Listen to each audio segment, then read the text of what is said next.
പശ്ചിമേഷ്യൻ യുദ്ധക്കളത്തിൽ അമേരിക്കയുടെ കണക്കുകൂട്ടലുകൾ സകലതും പിഴയ്ക്കുന്ന കാഴ്ചയാണ് നാം കാണുന്നത്.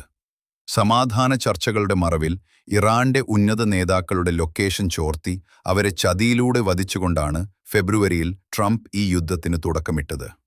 എന്നാൽ 5 ദിവസം കൊണ്ട് ഇറാൻ കീഴടങ്ങുമെന്ന് കരുതിയ അമേരിക്ക കണ്ടത് തങ്ങളുടെ സകല യുദ്ധസാമഗ്രികളെയും ആയുധശേഖരത്തെയും തകർക്കുന്ന ഇറാന്റെ അതിശക്തമായ പ്രതിരോധമാണ്. 40 ദിവസം പിന്നിട്ടിട്ടും ഇറാന്റെ പോരാട്ടവീര്യത്തിന് മുന്നിൽ പിടിച്ചു നിൽക്കാൻ കഴിയാതെ വന്നപ്പോഴാണ് ഇറാൻ മുന്നോട്ട് വെച്ച 10 നിബന്ധനകൾ ചർച്ച ചെയ്യാമെന്ന് സമ്മതിച്ചുകൊണ്ട് അമേരിക്ക താൽക്കാലിക വെടിനിർത്തലിന് തയ്യാറായത്. എന്നാൽ ഈ വെടിനിർത്തലിന്റെ മറവിൽ ഇന്ന് പാകിസ്ഥാനിൽ വെച്ച് നടക്കുന്ന ചർച്ചകളിൽ വലിയൊരു ചതി ഒളിഞ്ഞിരിപ്പുണ്ടോ എന്ന് സംശയിക്കേണ്ടിയിരിക്കുന്നു.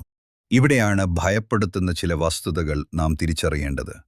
അമേരിക്കയുടെ സംരക്ഷണം വിശ്വസിച്ച് സൗദി അറേബ്യയും കുവൈത്തും ഉൾപ്പെടെയുള്ള GCC രാജ്യങ്ങൾക്ക് ഇന്ന് എന്ത് സംഭവിച്ചു എന്ന് നാം കാണുന്നുണ്ട്. അമേരിക്കയുടെ വാക്ക് കേട്ട് ഇറാനെതിരെ നിന്ന ആ രാജ്യങ്ങളിലെല്ലാം ഇതിനോടകം തന്നെ ഇറാന്റെ മിസൈലുകൾ പതിച്ചു കഴിഞ്ഞു. ഇപ്പോൾ സമാധാന ചർച്ചയ്ക്കായി പാകിസ്ഥാനെ തിരഞ്ഞെടുത്തതിന് പിന്നിൽ കൃത്യമായ ഒരു അജണ്ടയുണ്ട്.